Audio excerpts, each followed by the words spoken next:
عزیز طلبہ و طالبات، ہم بھی یہ تھرڈ ایئر کے پرچے نمبر 9 مکتوب میں غالب کی مکتوب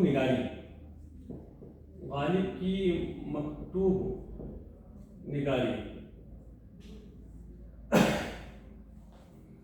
ہم اپنے اس پرچے میں غالب کی مکتوب نگاری کا مطالعہ کر رہے ہیں۔ شامل نصاب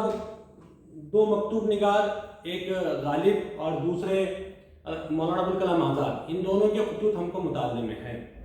ہم نے کل دیکھا، ہم اسی موضوع کو تمہیداً گفتگو کر رہے تھے غالب کے حوالے سے۔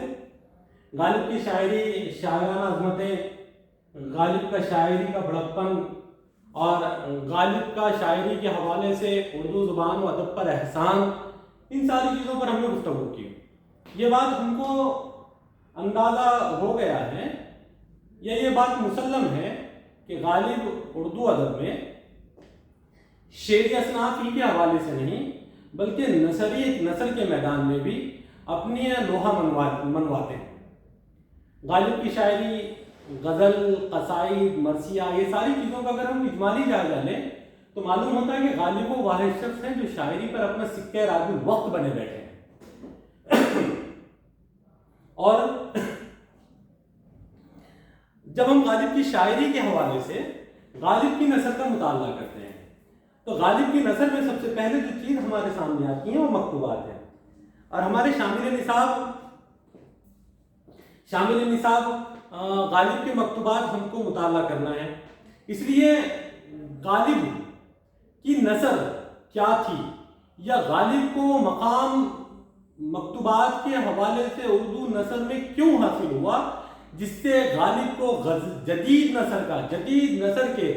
ان 3 ارباب ثلاثہ میں شمار کیا جاتا ہے جنہوں نے جدید نثر کی بنیاد رکھی، جن میں نمبر 1 میرامن دہلوی، نمبر 2 غالب، نمبر 3 سر سید احمد خان۔ یہ جدید اردو نثر کے ارباب ثلاثہ میں ان 3 صاحبین کا شمار ہوتا ہے۔ میرامن دہلوی کے اگر ہم دیکھتے ہیں تو ان کی داستان باغ و بہار، غالب کے خطوط، مکتوبات اور سر سید کے مضامین، اردو نثر کے حوالے سے یہ 3 صاحبین اور 3 صاحبین کی اپنی تخلیقات اردو نثر کے اندر ایک جدیدیت کی، ایک نئی نثر کی، پرپیچ اور پرتسنا اور قدیم اردو زبان جس میں فارسیت کا غلبہ تھا اس سے آزاد ہو کر جو نئی نثر، جو نئی زبان، جو نیا ادب اردو میں جن لوگوں نے رائج کیا، رواج دیا، یہ 3 صاحبین ہیں۔ ان 3 صاحبین کو اردو ادب کے جدید نثر کا ارباب ثلاثہ کہا جاتا ہے، جن کی تصنیفات میں اردو ادب کے اندر جدید نثر کی بنیاد ڈالی۔ اب یہ جدید نثر ہے کیا؟ ہم اس کو غالب کے حوالے سے سمجھنے کی کوشش کریں گے تاکہ غالب کی مکتوب نگاری کی خصوصیات بھی ہمارے سامنے آ جائیں۔ میرامن دہلوی کی داستان ہم کو شامل نصاب ہے، تیسرے درویش کی پڑھنا ہے اور 3rd ایئر تک پہنچتے مکمل یہ داستان کا مطالعہ کسی نہ کسی حوالے سے ہمارے سامنے آ جائے گا۔ مضامین سر سید بھی کسی نہ کسی حوالے سے ہمارے مطالعے میں آتے رہیں گے۔ ہم جب ان اصناف کا مطالعہ کریں گے تو ہم کو معلوم ہوگا کہ زبان کی ترقی و تردید کس طریقے سے ہوئی۔ اگر ہم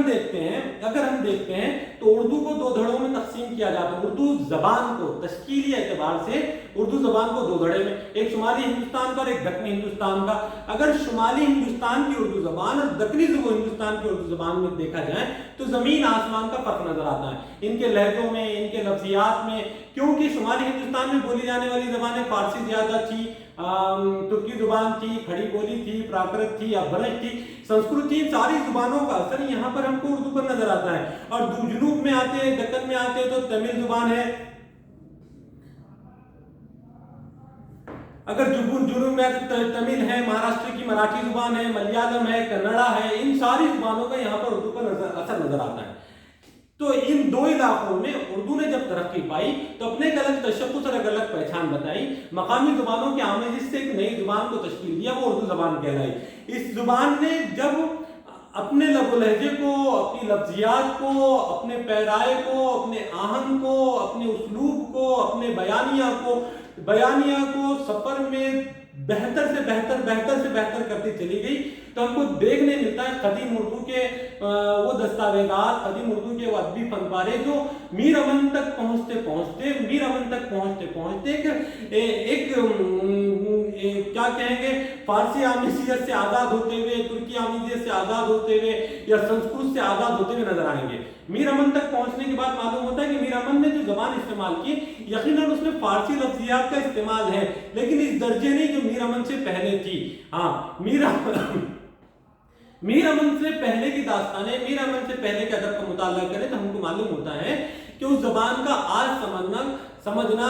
عام آدمی کے لیے، ادب کے عام قاری کے لیے مشکل ہے. لیکن میر امن کے پڑاؤ پر، میر امن کو پڑھنے پر، باغ و بہار کو پڑھنے میں معلوم ہوتا ہے کہ تھوڑی سی تگودو اور تھوڑی سی محنت اور تھوڑی سی لفظیات کا ذخیرہ، تھوڑی سی لغت کے ذخیرے کے بعد ایک عام آدمی بھی میر امن کی داستان کو، باغ و بہار کو پڑھ سکتا ہے اور سمجھ سکتا ہے. لیکن یہی بات جب غالب کے پاس پہنچتی ہے تو غالب یقیناً شاعری کے اعتبار سے فارسی کا بڑا شاعر بھی کہلایا ہے، اور اردو میں جب غالب نے کلام کہنا شروع کیا تو غالب نے اردو میں جب کلام کہنا شروع کیا تو جس طریقے سے فارسی پر غلبہ تھا اسی طریقے سے اردو کلام بھی غالب کا غالب ہوا. اب جب غالب نے نثر کے میدان میں قدم رکھا اور غالب کا یہ نثر کا میدان کا قدم جب جس صنف ادب کے حوالے سے ہے وہ مکتوب ہے، وہ خطوط ہیں. اب یہ خطوط غالب نے کس کو لکھے، کیوں لکھے، کیسے لکھے، یا یہ خطوط میں ایسی کیا خاص بات ہے جس کی وجہ سے غالب کو جدید نثر کے ارباب ثلاثہ میں شمار کیا جاتا ہے، یا ان خطوط کی کیا خاص بات ہے جس نے اپنی قدامت کو ترک کر کے کچھ کون سی جدید چیزوں کو، نئی چیزوں کو اپنے اندر سمویا ہے، یا غالب کی وہ کون سی اردو زبان کا رواج ہے جس سے غالب نے قدیم زبان کو، قدیم طرز کو، قدیم انداز بیان کو، قدیم محاورات کو، قدیم طرز کو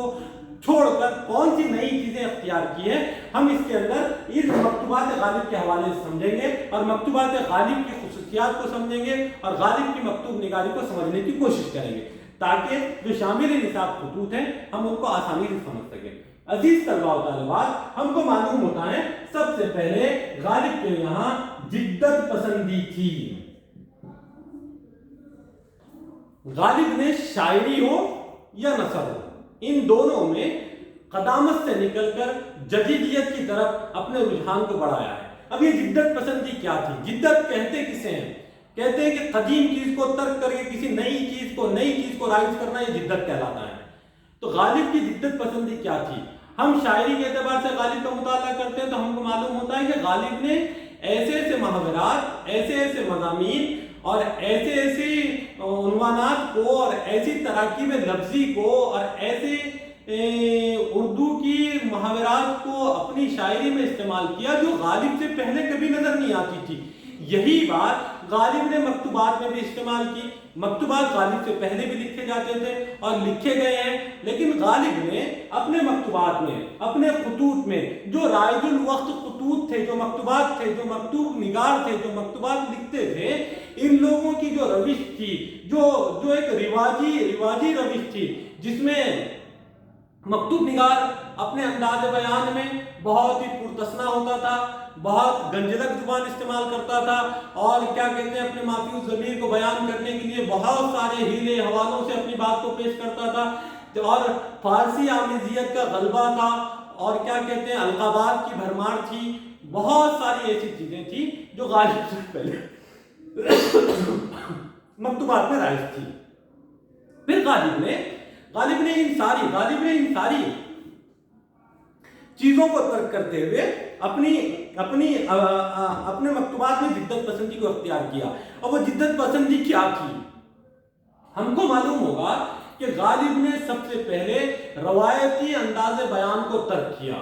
جہاں پر ہم پہلے سے تمہیدن گفتگو میں بات کرتے آ رہے تھے خطوط کے انداز ہم نے کیسے کیسے دیکھے ہیں، ان سارے خطوط کے انداز کو جو رواجن تھے، جہاں پر سلام تھا، جہاں پر بڑے بڑے القابات تھے، جہاں پر جس مکتوب علیہ کو جس کو خط لکھا جا رہا اس کی تاریخ و توصیف تھی، غالب نے اس طریقے کے خطوط کو ایک سر سے ختم کر دیا۔ سب سے بڑی جدت کیا تھی؟ مکتوب نگار جب مکتوب الہ کو خط لکھتا تھا، مکتوب لکھتا تھا، تو اس کے ذہن میں یہ نقشہ رہتا تھا کہ میں جس کو خط لکھ رہا ہوں وہ مجھ سے کہیں دور ہے، میں غائب میں اس سے مخاطب ہوں، جیسے اگر دو صاحب آمنے سامنے بیٹھے ہو تو جو گفتگو کرتے ہیں تو ان کے درمیان کوئی پردہ حائل نہیں ہوتا، کوئی زمانہ یا وقت حائل نہیں ہوتا، یا کوئی اور چیز ان کے درمیان نہیں، بلکہ ایک دوسرے سے بالمشافہ گفتگو کرتے ہیں۔ آپ سے گفتگو ہوتی ہے، ڈائریکٹ بات ہوتی ہے، لیکن کوئی آدمی ہم غائب ہیں، ہم سے دور ہے، ہماری نظروں کے سامنے نہیں ہے، ہم کو اس سے گفتگو کرنا ہے تو کسی وسیلے کے ذریعے سے بات ہوتی تھی۔ جیسے مکتوبات تھے قدیم زمانے میں، آج کے زمانے میں موبائل ہے، میل ہے، ٹیلی گرام ہے، فیس بک ہے، یہ سارے وسائل آج کے زمانے کے ہیں۔ زمانے قدیم میں، مغالب کے زمانے میں واحد وسیلہ خط ہوا کرتے تھے۔ تو خطوط میں جو خط لکھے جاتے تھے تو غائب کو مخاطب ہو کر خط لکھے جاتے تھے، جیسے کہ امکانات پر مبنی بات ہوتی، جیسے امید کہ آپ خیر و عافیت سے ہوں گے، یہ امکانات ہیں وہاں، یہ جانتا ہے مکتوب نگار کہ میں اپنے مکتوب علیہ کی کیفیات سے واقف نہیں ہوں، اس لیے امید کا اظہار کر رہا ہے کہ امید کہ آپ خیریت سے ہوں گے، یہ جملہ کہ خداوند کریم سے نیک چاہتے ہیں، یعنی اس کی بھی غالب میں گفتگو ہو رہی تھی، لیکن غالب نے اس انداز کو ترک کر دیا۔ غالب نے جب خط لکھا، غالب نے جب مکتوبات کے میدان میں خط لکھا تو سب سے پہلے جس سے مکتوب الہ سے جب غالب مخاطب ہوا تو اس انداز میں مخاطب ہوا کہ جیسے مکتوب الہ سامنے بیٹھا ہو، اور ایسی گفتگو غالب نے اپنے خطوط میں کی جو بالکل یعنی مکتوب علیہ سامنے بیٹھا ہو، غالب ان سے گفتگو کر رہا ہو اور مکتوب علیہ غالب کی گفتگو کا جواب دے رہا ہو۔ یہ غالب کی جدت پسندی تھی، یہ غالب کا نیا آہنگ تھا، نیا طرز تھا، نئی مخاطب اور تقاطب تھا غالب کا، جو خطوط میں غالب نے تقاطبانہ انداز کو ایجاد کیا۔ دوسرے، غالب نے مکتوبات کے اندر جو لمبے چوڑے القابات تھے، جو مکتوب علیہ کی تعریف میں، مکتوب علیہ کے اوصاف میں، یا مکتوب علیہ کے تعلق سے بڑے بڑے القابات لکھے جاتے تھے، غالب نے ان القابات کو ترک کیا،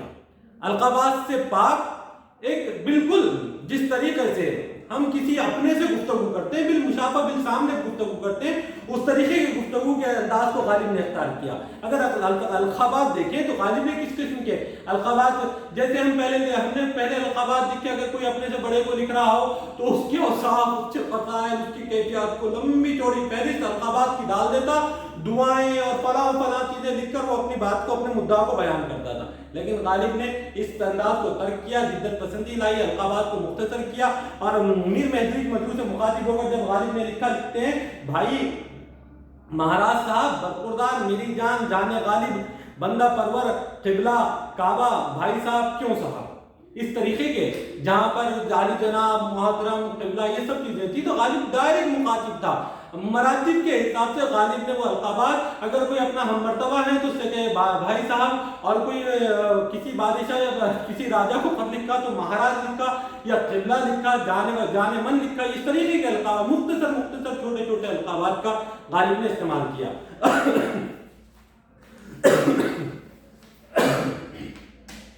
اور آگے چلتے ہیں تو ہم کو معلوم ہوتا ہے کہ غالب نے اپنے خطوط میں عام بول چال کی زبان کو اختیار کیا ہے۔ غالب سے پہلے